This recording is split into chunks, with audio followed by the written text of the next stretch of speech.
Avant de commencer, abonnez-vous à Atlas Stratégique pour comprendre les grandes stratégies mondiales. Plusieurs signaux apparaissent en même temps. Tensions géopolitiques, dette américaine sous surveillance, déclarations internationales qui inquiètent prix séparément.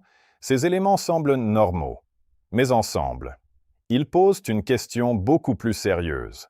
Assistons-nous à un simple moment de tension ou à un changement plus profond? Dans cette vidéo, nous allons analyser ces signaux, comprendre leurs liens et décrypter ce qui se joue réellement. Sans exagération, sans panique, juste une analyse stratégique. Commençons. Des signaux qui attirent l'attention. Dans le monde actuel, certaines déclarations ou événements passent inaperçus, mais d'autres attirent immédiatement l'attention. Tensions diplomatiques, annonces économiques, prise de position internationale. Ces éléments ne sont pas nouveaux, mais leur simultanéité est intéressante. Pourquoi ces signaux comptent? Chaque signal pris individuellement peut sembler limité. Une déclaration politique, une critique économique, une tension régionale. Mais ensemble, ils peuvent révéler une dynamique plus large. Le rôle des grandes puissances.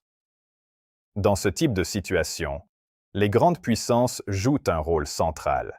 Décisions stratégiques, communication politique, positionnement international. Chaque action est observée et interprétée. Une lecture souvent simplifiée. Le problème est que ces événements sont souvent présentés de manière simplifiée. Crise majeure, effondrement imminent, tournant historique, mais la réalité est souvent plus nuancée. Conclusion, chapitre 1. Les signaux existent, mais ils doivent être analysés avec méthode et non avec précipitation. Chapitre 2, 500 mots. La dette américaine, un enjeu global. La dette des États-Unis est régulièrement au centre des débats. Taille importante, impact mondial, rôle dans le système financier. Pourquoi elle est surveillée? La dette américaine joue un rôle clé. Elle sert de référence mondiale, elle influence les marchés, elle impacte les taux d'intérêt. Un système basé sur la confiance. Le fonctionnement repose sur un élément essentiel, la confiance. Tant que les acteurs font confiance, le système reste stable. Les critiques récurrentes. Certains acteurs internationaux expriment régulièrement des critiques. Niveau de dette, gestion budgétaire, dépendance au système. Mais ces critiques existent depuis longtemps. Conclusion. Chapitre 2. La dette est un enjeu réel, mais elle ne signifie pas automatiquement une crise immédiate. Chapitre 3. 500 mots. Les tensions géopolitiques et leurs impacts. Les tensions internationales influencent directement l'économie. Énergie, commerce, stabilité régionale. Un impact indirect mais réel. Même sans conflit direct, les tensions créent de l'incertitude, marché plus volatile, à décisions retardées, prudence accrue. Le rôle de l'énergie. Certaines régions stratégiques jouent un rôle clé. Production, transport, distribution. Toute perturbation peut avoir un impact global. Une réaction en chaîne possible. Les tensions peuvent entraîner hausse des prix, ralentissement économique, ajustement stratégique. Conclusion. Chapitre 3. Les tensions ne provoquent pas toujours une crise, mais elles augmentent les risques. Chapitre 4. 500 mots. Crise imminente ou simple phase d'ajustement. La question centrale reste, sommes-nous face à une crise majeure? Une réalité complexe. Le monde actuel est interconnecté, dynamique, en constante évolution. Plusieurs scénarios possibles. Scénario 1. Stabilisation. Scénario 2. Tension prolongée. Scénario 3. Choc plus important. Le rôle des décisions. Les décisions politiques et économiques seront déterminantes. Coordination, communication, adaptation. Alors, que faut-il vraiment comprendre de tout cela? Depuis le début de cette analyse, nous avons vu apparaître plusieurs éléments. Des tensions géopolitiques, des inquiétudes autour de la dette américaine, des déclarations internationales parfois fortes et une impression générale d'instabilité. Pris séparément, ces éléments ne sont pas nouveaux. Mais réunis, ils donnent le sentiment que quelque chose est en train de changer. Et c'est précisément ce sentiment qui alimente les inquiétudes. Car dans le monde actuel, tout va très vite. Une déclaration peut faire réagir les marchés, Une tension peut influencer les décisions économiques.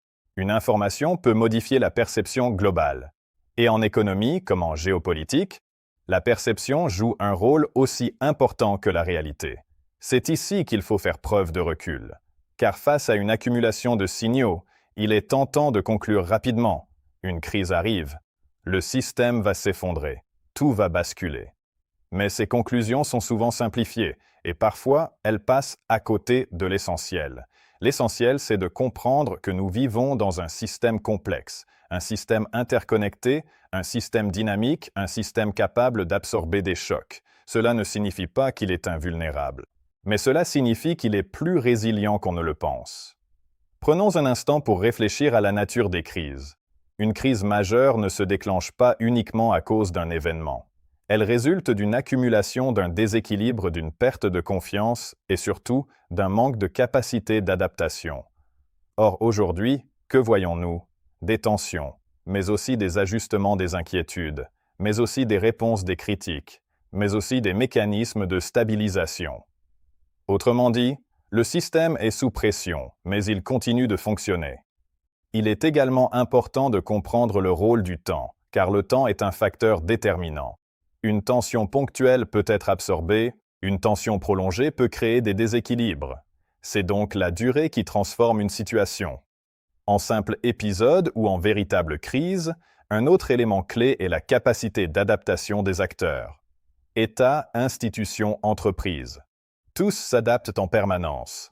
Ajustement des stratégies, diversification des ressources, réorganisation des priorités, et cette adaptation est essentielle, car elle permet d'absorber les chocs, de limiter les impacts, de stabiliser les systèmes. Mais il ne faut pas non plus tomber dans l'excès inverse.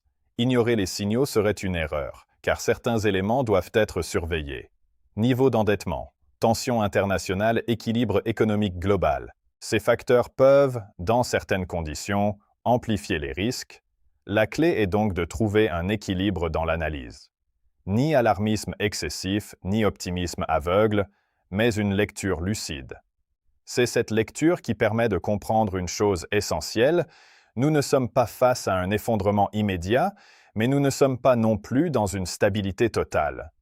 Nous sommes dans une phase intermédiaire, une phase d'ajustement, une phase de transformation, une phase d'incertitude maîtrisée, et cette phase est normale, car les systèmes économiques évoluent constamment.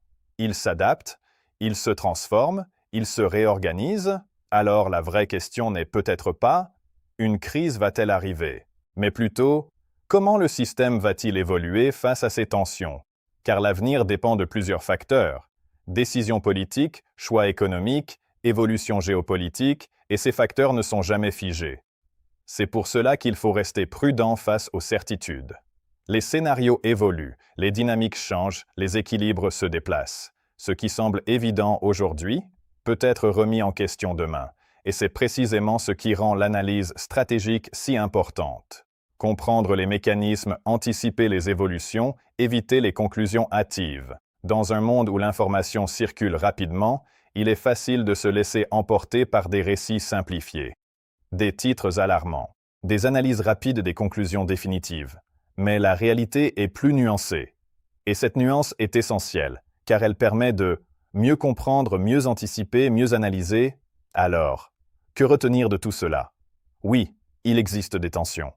Oui, certains signaux sont importants, oui, la vigilance est nécessaire. Mais non, tout n'est pas en train de s'effondrer. Nous sommes face à un monde en transformation. Pas en collapse, mais en évolution. Et c'est cette évolution qu'il faut suivre. Avec attention, avec rigueur, avec lucidité. Car comprendre ces transformations, c'est comprendre le futur. Si cette analyse t'a apporté de la clarté, abonne-toi à Atlas Stratégique. Parce que dans un monde incertain, comprendre les stratégies, c'est garder une longueur d'avance. Et maintenant, dis-moi en commentaire, selon toi, ces signaux annoncent-ils une crise ou simplement une transformation du système mondial? À très bientôt pour une nouvelle analyse stratégique.